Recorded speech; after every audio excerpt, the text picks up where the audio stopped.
la parcela. Entonces, es una de las restricciones fundamentales, que es la logística, que tienes un periodo muy breve de mes y medio en el que tienes que llevar a cabo la separación y el almacenamiento y el transporte. Entonces, según la capacidad de almacenamiento y de transporte que tengas, te va a restringir. Muy bien. Pues muchas gracias. Gracias a los 4 ponentes que hemos tenido. La verdad es que hemos tenido una visión bastante completa, insisto, ejemplos de acciones que se han tomado en cada una de las fases. Antes de pasar a la última presentación, dos cosas prácticas. La primera, creo que hay algún espectador con mano levantada. Haced el favor de escribir a través del chat, sobre todo por ser un poquito más prácticos. Los presentadores pues están intentando contestar a las preguntas que van dirigidas a ellas. Y la segunda es que aprovechéis ese chat para hacer las preguntas que aún tengáis. Vamos a la última presentación, que realmente ya creo que daría paso al inicio de la discusión o el debate. Esta última presentación la va a dar Fernando Estellés y va encaminada a un poco ya pensarnos, vale, por dónde seguimos, ¿no? Hemos visto ejemplos concretos, empresas que habéis intentado medir, hacer cosas. Vale, esto luego cómo se traduce en cosas más concretas. Pues nada, Fernando, a ver, ¿qué nos cuentas? Buenas tardes, no sé si se me oye correctamente y demás, si no me avisáis. Y vamos a compartir pantalla. Vale. Modo pantalla completa. Yo creo que debería verse correctamente. Bien, bueno, pues Salva y David, bueno, lo primero, agradecerles que me invitaran, ¿no? Siempre es un placer poder contar cosas, y lo que ellos me pidieron era un poco a ver si podemos llevar esto a la práctica, ¿vale? Y la práctica en este caso, es verdad que estáis haciendo muchas cosas desde las empresas, desde tal, que es súper chulo, pero al final nos están poniendo el San Benito, nos están machacando y nos están dando caña, y siento ser tan claro, pero nos están dando muchos palos al sector ganadero. Y gran parte de los palos vienen del inventario, ¿no? De decir cuánto estamos emitiendo, cuántos gases estamos produciendo y demás. Entonces, bueno, creo que es interesante ver cómo se puede trasladar esto y cómo funciona esto y dónde están las responsabilidades de cada uno para que todo esto que estamos haciendo realmente llegue a algún sitio. Está muy bien que seamos los más limpios del mundo, pero si no podemos ponerlo en ningún sitio, pues es complicado, ¿vale? Entonces, bueno, simplemente contaros, más que nada, sobre todo es la idea de cómo funciona el inventario, cómo se hace y dónde podemos estar metiéndonos, ¿vale? Bueno, esta es un poco la imagen del inventario, el último que tenemos publicado. Son como 300 y pico páginas, es una barbaridad de documento con muchísimo trabajo detrás de cómo se reportan todo el año las emisiones que se producen dentro de España, ¿vale? Y aquí es donde se hablaba al principio, ¿no? De este 10% de la ganadería y demás.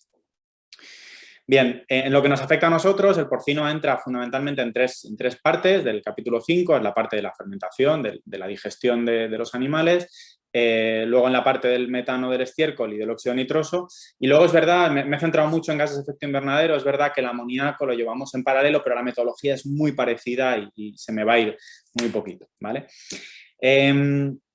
La base de todo esto, la base de los cálculos, son unas guías que publica Naciones Unidas, el IPCC, que es un organismo de Naciones Unidas, en la que nos dice cómo tenemos que calcularlo. Y aquí es donde quiero hacer la primera pausa. Y voy a contar, bueno, una pequeña idea que tenía yo al principio, ¿no? Cuando empecé a trabajar en esto hace muchos años, ya más de los que quiero pensar, lo primero que pensé, bueno, me voy a 4, 5, 6 granjas de España, mido las emisiones y ya tengo un valor para las granjas de España. Pues no, esto no funciona así. No funciona así porque, como hemos visto, tenemos que ser representativos en el tiempo, en el espacio, en la forma de trabajar. Es decir, nos haría falta medir en todas las granjas de España, casi, como aquel que dice, para tener un valor representativo. Entonces, lo que nos están diciendo aquí es, bueno, yo te voy a dar una metodología que en base a ciertos parámetros de cómo funcionan tus granjas me calculas las emisiones. ¿De acuerdo? Y estos nos dan una referencia.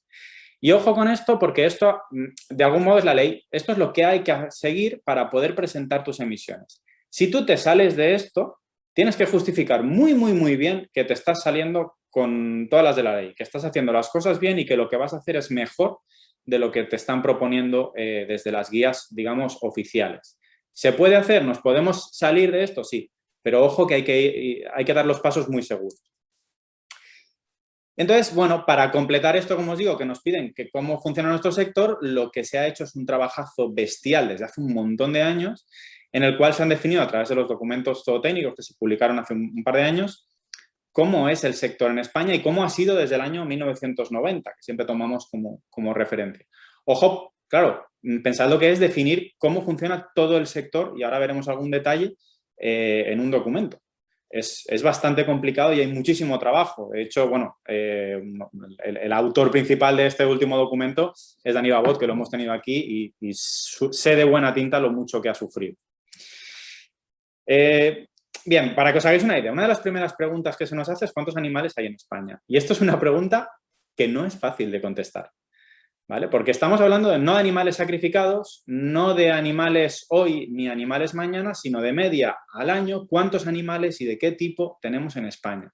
Y parece una tontería, pero muchas veces no es fácil tener claro dónde están esos animales. Todos tenemos las plazas claras, pero que los porcentajes de ocupación, a nivel del que está recogiendo estos datos para calcular el inventario, no es fácil. Todos en nuestra granja lo sabemos, pero no tenemos una permeabilidad muy buena, ¿vale? Esperemos que cosas como el EcoGAN y demás que se presentó la semana pasada ayuden a esto. Pero para que veáis, ¿no? Esto es lo primero y esto es lo más importante, porque yo voy a calcular con todo lo demás cuánto emite cada animal. Pues si no sé cuántos tengo o no lo tengo claro o tengo una incertidumbre alta, pues el error puede ser muy grande desde el principio. Para que veáis un poco la complicación de dónde viene. Entonces, entrando un poco en la parte de fermentación entérica. Al final, la fermentación entérica sabéis que depende mucho de la digestión del animal. Y para eso hay bueno, tres grandes partes. Tenemos que saber qué come, tenemos que saber cómo funciona, cómo crece, cómo se desarrolla y luego lo que está excretando, que nos servirá también para calcular otras emisiones. Entonces, aquí el trabajo es increíble, porque ¿qué comen? Bueno, pues depende del animal, depende de si es más joven, si es mayor, si es reproductora, si es tal. Depende de cuánto pese, depende de cuánto produce, depende de cómo se comporta la dieta, que sabéis que vamos variando en ingredientes en función de lo que hay, de cómo digestible es, de cómo van creciendo los animales, si son más o menos productivos. Es decir, hay un montón de factores que tenemos que globalizar para toda España. Y de ahí sacaremos, bueno, pues cuánto han comido, cuántos kilos han comido, cuánto van a excretar y cuánto metano van a producir. Esto es complicadísimo. Y se ha hecho un esfuerzo bestial para tratar de definirlo en estos documentos todotécnicos que tratan de caracterizar cómo funciona toda España. Y con todo el cariño del mundo, sabemos y nos podemos imaginar que estos documentos nos dan una idea, pero son mentira desde el primer día porque no pueden recoger la realidad de lo que está pasando en España. Es imposible. Esto sería imposible hacerlo a no ser que tuviéramos todos los días las fórmulas que se están utilizando por cada uno de los animales. ¿Se puede hacer? No creo que sea factible. Lo mejor que podemos hacer es esto, ajustarlo.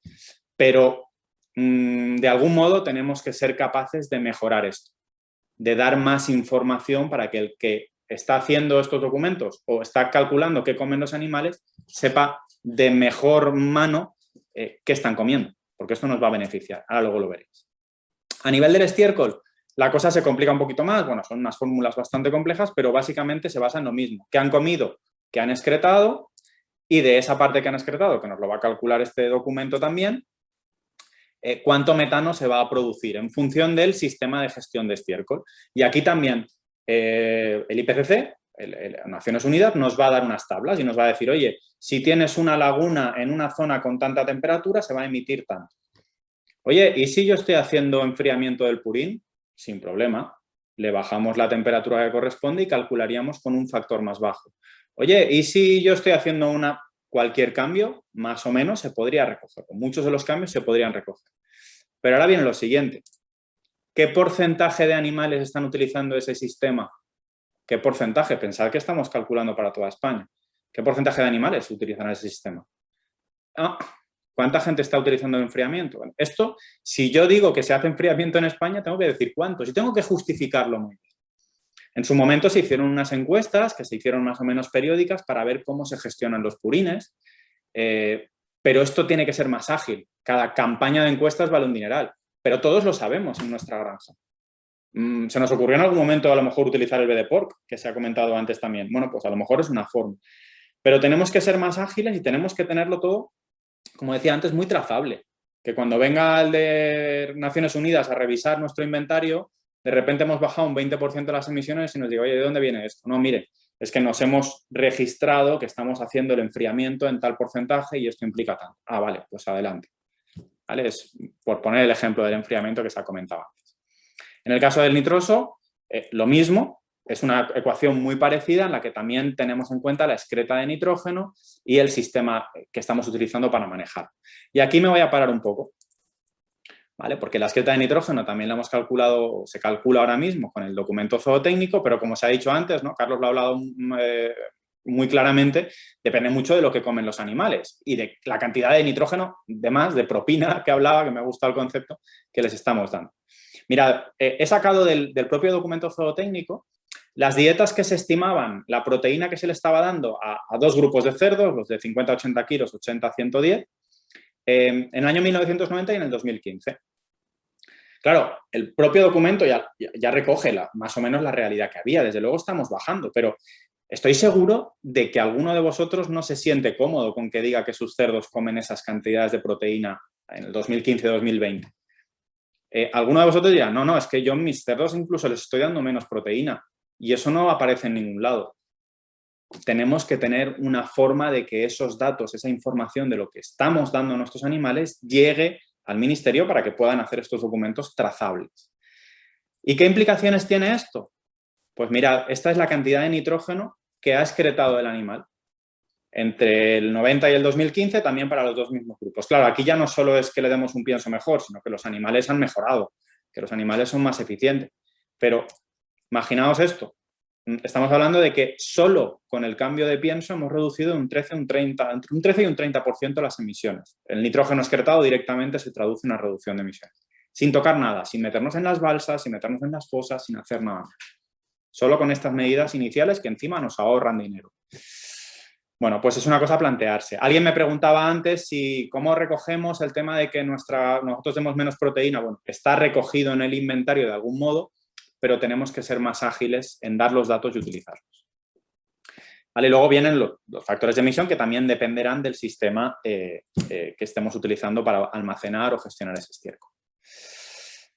Como siempre, tenemos que saber quién usa cada uno de los sistemas, que eso, bueno, en base a las encuestas se puede hacer, pero creo que podemos desarrollar algún sistema un poquito más ágil.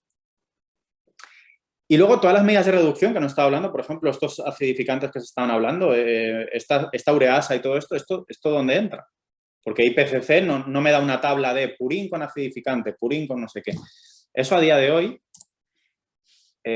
todo lo que no tenga que ver con la dieta, con la eficiencia productiva o con los sistemas de gestión, no se recoge. Eso no existe. Es decir, yo puedo tener un montón de granjas que estén acidificando y a día de hoy en el inventario eso es imposible que aparezca. A día de hoy, tal y como tenemos construido el inventario. Es un palo, ¿no? Es decir, todo el esfuerzo que estamos haciendo al final no se va a recoger. Tampoco están así, ¿vale? Muchas cosas sí, pero hay cosas que aún no estamos preparados. No tenemos un inventario con suficiente robustez, con los datos fiables, actualizados, lo que os estoy diciendo, ¿no? Que sepamos lo que comen los animales. Exactamente, que todo esto, en nuestro inventario no es tan fino como para que nos permitan de algún modo meter medidas de reducción. Hasta que no seamos capaces de tener un inventario muy bien fino y muy robusto, no podremos meterlo. Esto es, bueno, a futuro digo que no haya pánico, porque lo primero que tenemos que hacer es tener datos mejores, iremos midiendo, iremos haciendo estas probaturas que estamos haciendo y luego pasaremos a lo que se llama un método de Tier 3 o una metodología muy avanzada en la cual podremos meter estas medidas de reducción y realmente lo veremos en nuestros inventarios y cuando vayamos con nuestra bandera de España de productores de porcino podamos decir, oye, no, mira, que nosotros no emitimos tanto, que no emitimos lo que emite la media, emitimos mucho menos por esto y esto, ¿vale? Pero hasta que no tengamos muy buena información y un inventario muy robusto no vamos a ser capaces de meter todo esto, que hay que hacerlo, que estamos midiendo, que tenemos que avanzar. Pero antes de ponernos todos a comprar sensores como si estuviéramos locos, tenemos que ser muy conscientes de qué comen nuestros animales y tratar de que esto permee y que esto se incluya en el cálculo de inventario, ¿vale? Era una presentación muy cortita, simplemente dar la vuelta, yo creo que lo más interesante ya se ha dicho antes, pero bueno, simplemente lanzar algunas ideas. Y ahora no sé, Salva, si queréis abrir un turno de preguntas o queréis que pasemos directamente al debate. Yo no estaba atento si había preguntas. Sí, si te parece, pasaremos ya al debate, ¿de acuerdo? Porque hemos ido acumulando un poquito de retraso, pero yo creo que ha sido de lo más interesante.